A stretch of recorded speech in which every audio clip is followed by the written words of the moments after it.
Hello, അസ്സലാമലൈക്കും. ഇന്നിതാ നമുക്ക് എല്ലാവർക്കും കുട്ടികൾ മുതൽ വലിയവർ വരെ ഒരുപോലെ കഴിക്കുന്ന KFC നിന്ന് കിട്ടുന്ന കോൾസ്ലോ റെസിപ്പിയാണ്. കറക്റ്റ് ഞാൻ കുറേ പ്രാവശ്യം പല റെസിപ്പിയും ട്രൈ ചെയ്താരെ കിട്ടിയൊരു റെസിപ്പിയാണ്.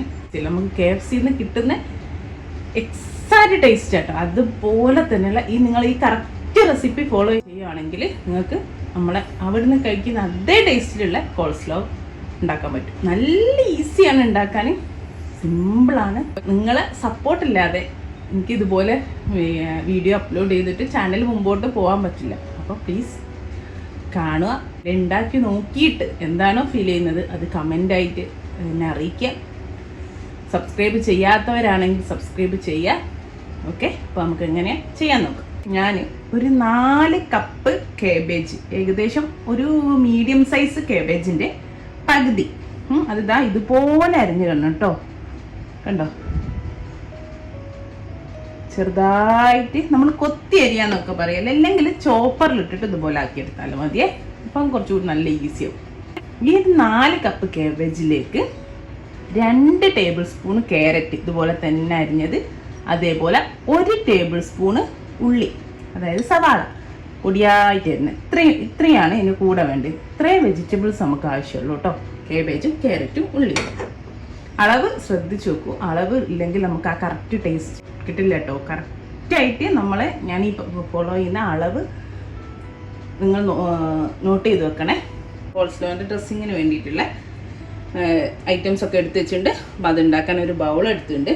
ആ ബൗളിലേക്ക് നമുക്ക് ആദ്യം തന്നെ ഇതാ 1/4 കപ്പ് മയണൈസ് ഒന്നും കൂട്ടില്ല, ഒറിജിനൽ മയണൈസ് ആണ്, നോർമൽ മയണൈസ്, അല്ലാണ്ട് ഗാർലിക് മയണൈസോ ചില്ലി അങ്ങനെ ഒന്നുമല്ല. ഇനി ഇതിലേക്ക് 2 ടേബിൾ സ്പൂൺ ബട്ടർ മിൽക്ക് എന്ന് പറയുന്ന ഒന്നുമില്ല, നമുക്ക് വീട്ടിലുണ്ടാക്കാൻ ഈസിയാണ്.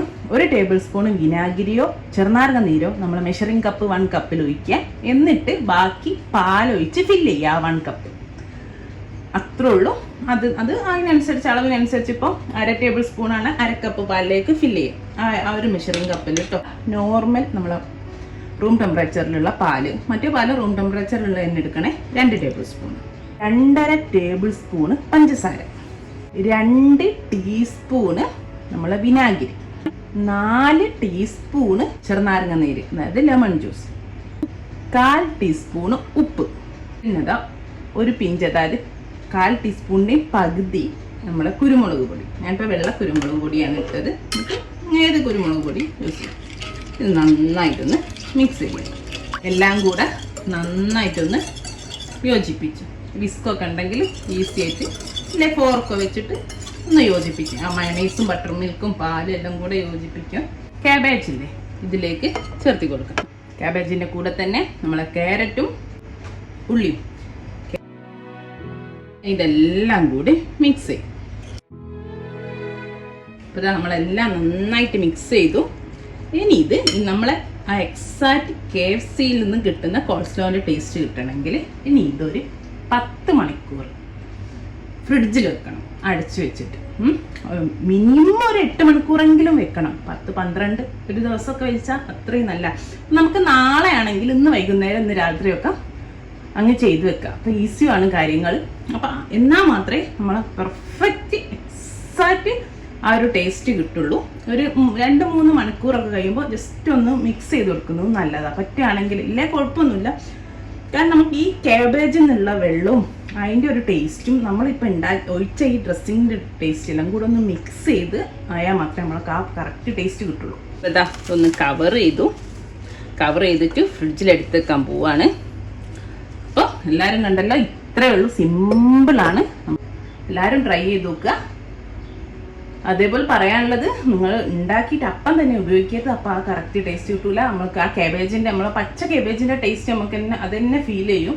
മറ്റേത് സെപ്പറേറ്റ് ആയിട്ട് കിടക്കുകയും ചെയ്യും. അപ്പോൾ ആ രണ്ടും കൂടി ബ്ലെൻഡായി കിട്ടണമെങ്കിൽ അറ്റ്ലീസ്റ്റ് ഒരു 10 മണിക്കൂറെങ്കിലും നിങ്ങൾ ഫ്രിഡ്ജിൽ മാറ്റി വെക്കണം കേട്ടോ. നിങ്ങൾ കേബേജ് അരിയുമ്പോൾ വെച്ചിട്ട് അരിയാണെങ്കിൽ കുഴപ്പമില്ല. നിങ്ങൾ ചോപ്പറിൽ ഇട്ടിട്ട് ചെയ്യുകയാണെങ്കിൽ ചിലപ്പോൾ അങ്ങ് നന്നായിട്ട് നമ്മൾ ഗ്രേറ്റ് ചെയ്ത പോലെ കുഴഞ്ഞു അങ്ങനെ ആവരുത് കേട്ടോ. കുറച്ചൊന്ന് വിട്ടിട്ട് ഇതേപോലെ കിട്ടണം. അപ്പോൾ നമ്മൾ കൈ വെച്ചിട്ട് അരിയാണെങ്കിലോ അല്ലെ കട്ടിങ് ബോർഡിൽ ഇട്ടിട്ട് അരിയാണെങ്കിലോ കുഴപ്പമില്ല. അപ്പം അധികം നുറുങ്ങിയും പോരുത്, എന്നാൽ വലുതും ആകരുത്. ഈ ഒരു രീതിയിൽ തന്നെ നിങ്ങൾ ആക്കിയെടുക്കണേ. ഇൻഷാ അല്ലാഹ് നല്ല നല്ല വീഡിയോ ആയിട്ട് നമുക്ക് വീണ്ടും കാണാം. Thank you.